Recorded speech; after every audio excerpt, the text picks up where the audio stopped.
तो हम unit digit की थ्योरी पढ़ चुके हैं। अब उसकी कुछ प्रैक्टिस करते हैं और देखते हैं कि एग्ज़ाम में जो क्वेश्चन आएंगे उनको हम थोड़ा फास्ट कैसे कर सकते हैं। देखो, पहला क्वेश्चन है अपना, इस तरह मान लो अगर क्वेश्चन आता है कहता है कि इसके आप यूनिट डिजिट यानी फाइंड आउट करो, तो कैसे करेंगे। एक तो तरीका ये हुआ कि अब हम सारी संख्याओं को गुना करें, फिर जो इसका रिजल्ट बनेगा उस रिजल्ट का जो लास्ट डिजिट होता है वो हमारा इसका आंसर कहलाएगा। लेकिन इतना लंबा अगर हम क्वेश्चन करेंगे तो पॉसिबल नहीं है। तो आप एक काम करना कि कभी भी इस तरह क्वेश्चन आए, चाहे बीच में गुना के साइन हो, चाहे प्लस का हो, किसी भी टाइप का हो, आपको करना क्या है कि हमेशा सिर्फ इनके लास्ट डिजिट को उठाओ और जैसा चिन्ह बीच में दिया हुआ है सिर्फ वही आपको करना है। जैसे यहाँ गुना में दिया हुआ है तो 2 गुना 1 कितना हो गया, देखो 2। फिर इस 2 को इस यूनिट से गुना करो, 2 गुना 5 10, 10 की कितना आ गया 0। अब एक बात देखना, एक बार जब 0 आ जाएगा तो फिर अगर 0 को इससे गुना करेंगे तो 0 ही बनाएगा और फिर 0 को इससे गुना करेंगे तो 0 ही बनाएगा।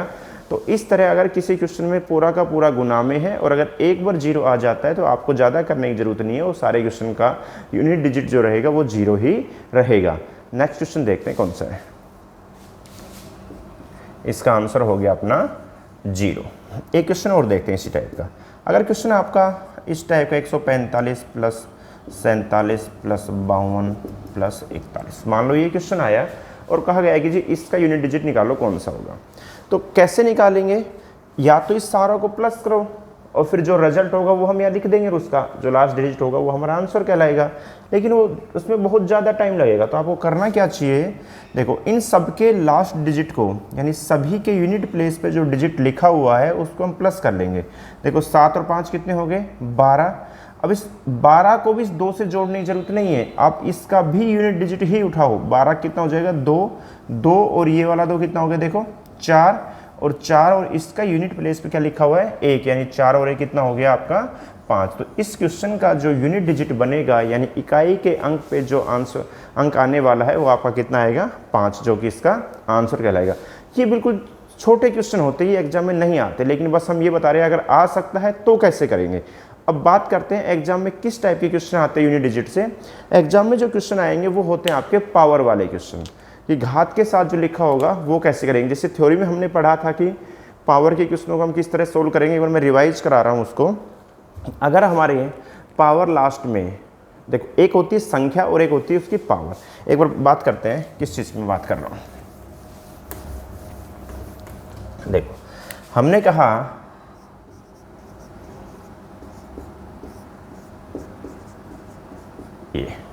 ये क्वेश्चन अब मान लो एग्जाम में आया, तो इस क्वेश्चन को समझने के लिए सबसे पहले आपको ये पता होना चाहिए कि संख्या किसको कहा जाता है और घात किसको कहा जाता है। हम कहेंगे कि जी ये जो संख्या लिखी हुई है 14,935, इस संख्या की पावर है आपकी 1445।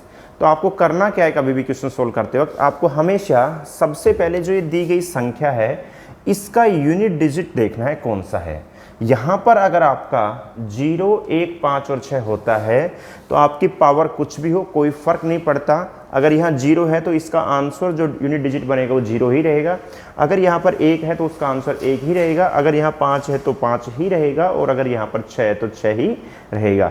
लेकिन अगर यहाँ पर आपको 4 या 9 नज़र आते हैं, यानी अगर यहाँ पे 4 या 9 इनमें से कोई नज़र आता है तो आप कहोगे इसके लिए जो पावर आपके दी गई होगी आप इसमें ओड या इवन को चेक करेंगे, यानी सम या विषम को हमें चेक करना होता है और उसके अकॉर्डिंग हम आंसर देंगे। ये चीज़ हम थ्योरी में पढ़ चुके हैं, लेकिन वैसे एक बार मैं बार से रिपीट करा रहा हूँ ताकि क्वेश्चन स्टार्ट करें तो हम पता कर सकें कि हमें क्वेश्चन में क्या चीज़ देखनी है और फिर क्वेश्चन को आगे बढ़ाना है।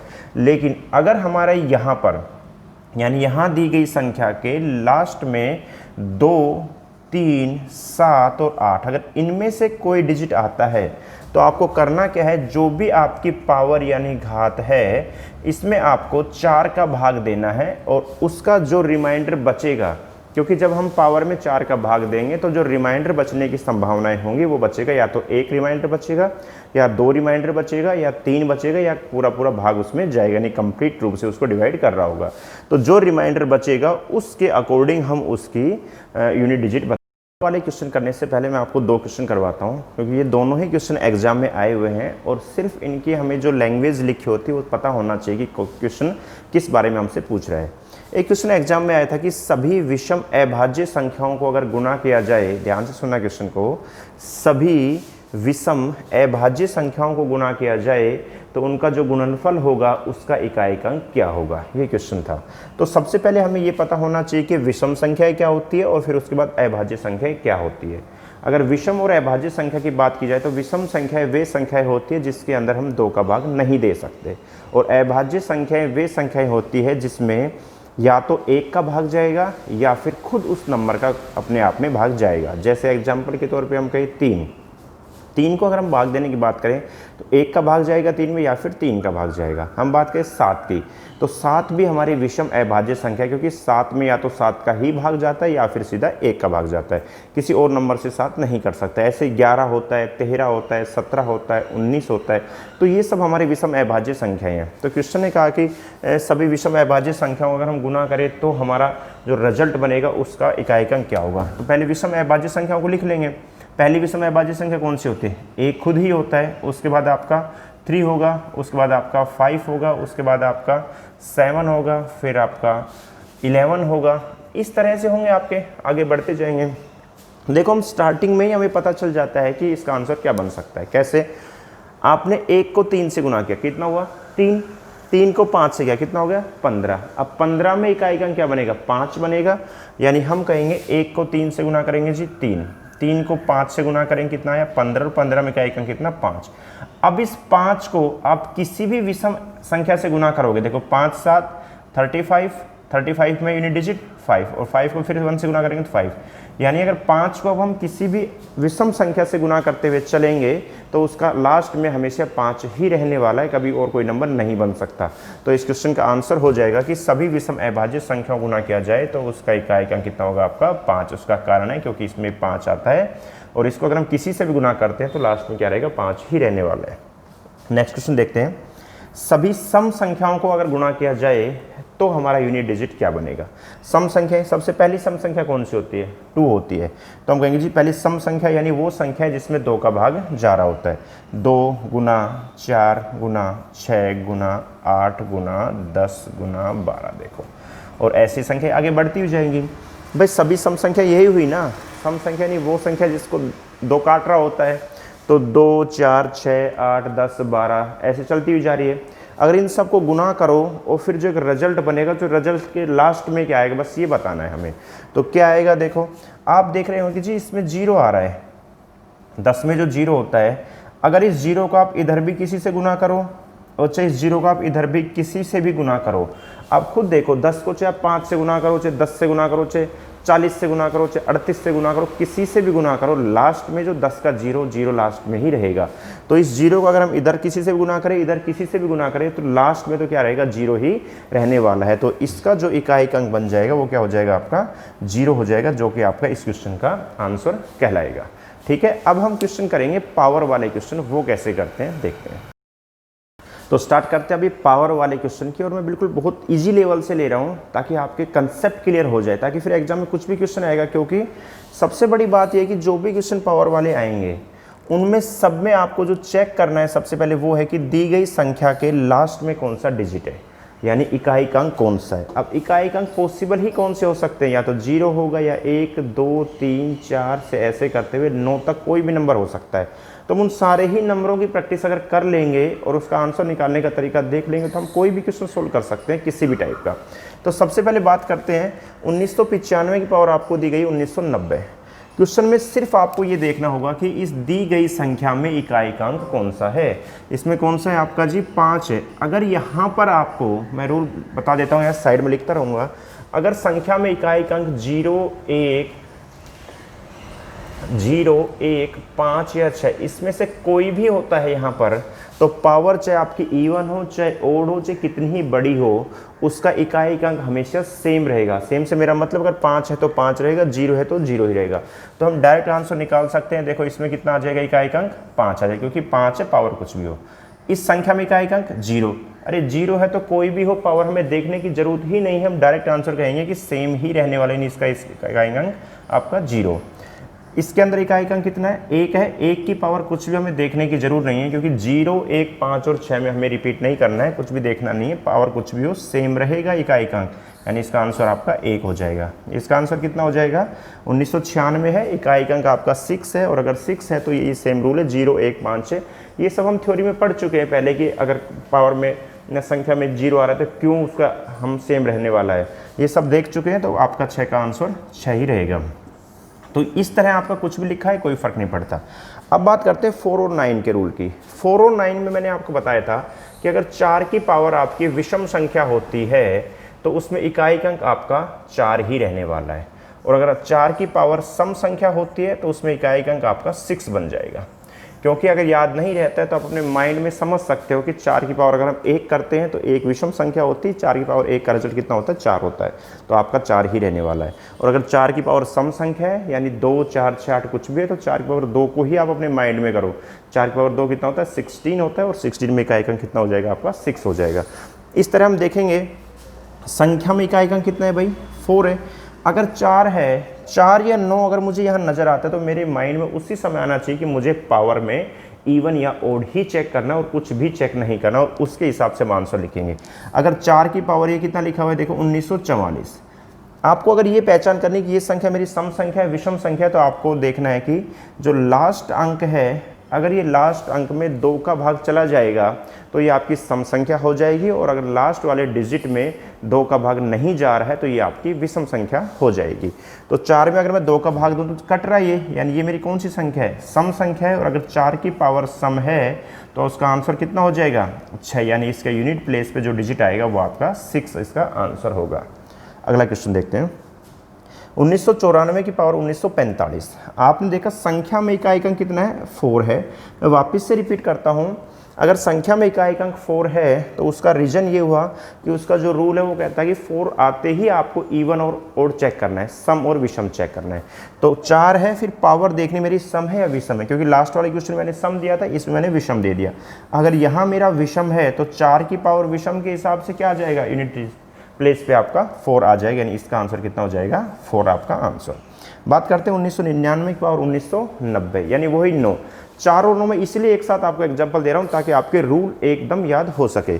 अगर मैं 9 की बात करूं तो 9 की पावर अगर विषम होती है तो अपने दिमाग में सोचो कि 9 की पावर अगर 1 हो तो उसका रिजल्ट कितना होता है, 9 ही रहने वाला है, तो इसका इकाई अंक कितना हो जाएगा आपका, 9। और अगर 9 की पावर आपकी सम होने वाली है तो सम का मतलब 2 करके देखो, 9 की पावर 2 करेंगे तो रिजल्ट होता है 81, और 81 में इकाई का अंक कितना होगा आपका, 1 होगा। तो हम कहेंगे अगर 9 की पावर विषम है तो इकाई के अंक पे 9 आएगा, और 9 की पावर सम है तो यूनिट डिजिट जो बनेगा वो आपका 1 बनने वाला है। अब क्वेश्चन में देखते हैं 1999 की पावर आपको दी गई है 1990। यहाँ देखना है आपको इकाई का अंक कौन सा है, 9 है। अगर इकाई का अंक यहाँ पर 9 है तो 9 की पावर सम और विषम बस इतना ही चेक करना है। भाई ये क्या है आपका सम है, तो 9 की पावर सम है तो आपका यूनिट डिजिट कितना हो जाएगा, 1 इसका आंसर हो जाएगा। और ऐसे यहाँ पर 1999 की बार ये देखते हैं ये आपका नंबर कौन सा है, विषम है, और विषम है तो 9 की पावर विषम के साथ इकाई का अंक कितना हो जाएगा आपका, 9 हो जाएगा, ये आपके आंसर। तो यहाँ तक जो मैंने प्रैक्टिस करवाई है वो आपको करवा दी। 0, 1, 5 और 6 को हम देख चुके हैं, कोई फ़र्क नहीं पड़ता, सेम रहेगा। अगर आपका इकाई का अंक 4 या 9 आता है तो फिर आपको क्या देखना है, सिर्फ उसमें इवन और ओड चेक करना है, उसके अकॉर्डिंग यहाँ हमने लिख रखे इन चीज़ों का हम अपना आंसर मान लेंगे। अब बात करते हैं अगर लास्ट में 2, 3, 7 और 8 हो और फिर पावर में जो 4 का भाग देना है वो किस हिसाब से देना है, क्या उसका रिमाइंडर बचेगा और किस तरह उसके आंसर हमें निकालने हैं। अगर हमारा लास्ट में 2, 3, 7 और 8 हो तो कैसे करने हैं। देखो जो थ्योरी में मैंने रूल बताया था, मैंने कहा था अगर आपके किसी संख्या के लास्ट में 2 है, 3 है, 7 है या 8 है तो आपको करना क्या है कि पावर में 4 का भाग देना है, और 4 का जब भाग देंगे तो उस हिसाब से जो लास्ट में आपका रिमाइंडर बचेगा उस रिमाइंडर के अकॉर्डिंग आपका इकाई का अंक आपको निकालना है। तो कैसे करेंगे, और एक चीज़ और ध्यान रखो, अगर आपको किसी संख्या में 4 का भाग देना है तो पूरी संख्या में 4 का भाग देने की जरूरत नहीं है, आप उसके सिर्फ लास्ट के 2 डिजिट में भाग दो, यानी 2 अंक में 4 का भाग दो, तो अपने आप रिमाइंडर आपको नजर आ जाएगा, शॉर्ट हो जाएगी चीज़ें। तो पहला क्वेश्चन देखते हैं। क्वेश्चन है आपका 122 की पावर 121। तो आपको सबसे पहले यहाँ चेक करना है क्या लिखा हुआ है। भाई इस संख्या में इकाई अंक कौन सा है, 122 में इकाई अंक कौन सा है, 2 है। तो 2 है तो मेरे माइंड में होना चाहिए 2, 3 और 7 और 8, इन सब में मुझे 4 का भाग देना है पावर में। पावर कितनी, 121। तो देखो ऐसे सोल्व करेंगे, 121 में मत दो आप 4 का भाग, आप सिर्फ 21 में 4 का भाग दो, तो 4 5 20 होता है। रिमाइंडर कितना है मेरा, एक शेषफल बचेगा मेरा। अगर मेरा एक शेषफल बच रहा है, अगर मैंने जो टेबल लिखवाई थी उसके अकॉर्डिंग आपको चीज़ें याद है तो बहुत अच्छी बात है, अगर नहीं है तो भी आपको ज़्यादा टाइम नहीं लगेगा, क्योंकि जो ये रिमाइंडर बचेगा ना यहाँ पर आपका, उस रिमाइंडर को इस यूनिट डिजिट की पावर करके हम रिजल्ट निकाल देंगे। यहाँ पे कितना है, 2 की पावर करेंगे, जो आपका रिमाइंडर 1, 2 की पावर 1 कितना होता है, 2, यानी इस क्वेश्चन का आंसर हो जाएगा आपका 2 हो जाएगा। आई बात समझ में। अगले क्वेश्चन देखते हैं। क्वेश्चन है 13 की पावर 19 का आप इकाई अंक निकालो। तो आपको देखना है कि संख्या कौन सी है, 13 है। 13 के यूनिट प्लेस पे जो डिजिट लिखा हुआ है वो कितना लिखा हुआ है, 3 लिखा हुआ है जी।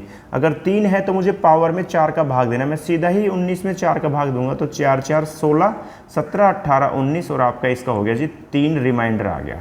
अगर रिमाइंडर इसमें 3 आ रहा है तो मैंने कहा है कि अगर आपको सारणी याद नहीं है टेबल, तो फिर आप इस संख्या की पावर को आपका रिमाइंडर कर दो, उसका जो रिजल्ट बनता है उस रिजल्ट का आप आखिरी अंक देख लो कौन सा आ रहा है। तो हम कहेंगे जी 3 की पावर हम 3 कर देंगे। ये 3 तो आपका ये संख्या वाला 3 है, और ये जो 3 है ये आपका रिमाइंडर है। जैसे ऊपर वाले क्वेश्चन में ये 2 तो आपका यूनिट डिजिट है, और ये जो पावर 1 की है वो जो रिमाइंडर बचा था वो 1 था। तो 3 पावर 3 कितना होता है आपका, 27 होता है, और 27 की इकाई अंक कितना हो जाएगा, 7, यानी इस क्वेश्चन का आंसर कितना हो जाएगा आपका 7 हो जाएगा।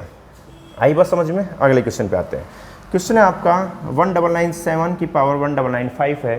तो आपको सिर्फ देख रहे हैं संख्या में इकाई अंक 7 आते ही 3, 2, 3, 7 और 8 के रूल में आपको पावर में 4 का भाग देना है। तो हम कहेंगे जी सिर्फ 95 में 4 का भाग दे लो। 4 के भाग के लिए आप हमेशा ध्यान रखो सिर्फ लास्ट के 2 अंकों में ही 4 का भाग दो। जब मैं इसमें 4 का भाग दूंगा, देखो 4 2 8, 1 4 3 12, 13 14 15, यानी आपका कितना रिमाइंडर आया इसमें, 3 रिमाइंडर आया। अगर 3 रिमाइंडर मेरा आ रहा है तो इस संख्या की पावर ये रिमाइंडर कर दो, जो रिजल्ट बनेगा उस रिजल्ट का आखिरी का अंक आपका आंसर कहलाएगा। तो हम कहेंगे जी 7 की पावर 3 करेंगे, कितना होता है 3 4 3, यानी लास्ट में कितना आया 3, आपका आंसर कितना हो गया 3। अगला क्वेश्चन देखते हैं।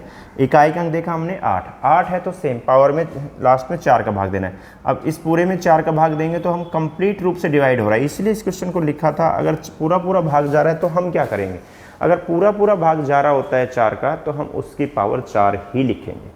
क्योंकि अगर रिमाइंडर 1 बचता है तो 1 लिखेंगे, अगर रिमाइंडर 2 बच रहा है तो पावर 2 करेंगे, 3 बच रहा है 3 करेंगे, अगर पूरा भाग जा रहा है तो हम उसकी पावर को 4 ही करेंगे। यानी हम कहेंगे जी 8 की पावर 4 का जो रिजल्ट होगा उसका हम अपना रिमाइंडर बनाएंगे। तो 8 की पावर 4 की अगर बात की जाए तो देखो, अगर नहीं आता है जल्दी से तो आप ऐसे भी कर सकते हो, 8 गुना 8 64, 64 में 4, 8 गुना 4 32, 32 में 2, 8 गुना 2 16, 16 में कितना आपका 6, यानी इस क्वेश्चन का आंसर कितना हो जाएगा आपका 6 हो जाएगा। अगले क्वेश्चन को देखते हैं। क्वेश्चन है आपका 1953 की पावर आपकी इतनी बड़ी लिखी हुई है, कोई फर्क नहीं पड़ता। आपको देखना है संख्या में इकाई अंक 3, तो पावर में हम 4 का भाग देंगे, सिर्फ 34 में 4 का भाग दे दो, 8 4 32 होता है, कितना आया रिमाइंडर 2 रिमाइंडर आया। और जो ये रिमाइंडर आया इसको इस संख्या की पावर कर देंगे, यानी 3 की पावर अगर मैं 2 करता हूँ तो कितना होता है जी 9 होता है, और 9 आपका इस क्वेश्चन का आंसर बन जाएगा। यहाँ देखते हैं 17 की पावर 17 में इकाई अंक ज्ञात करो।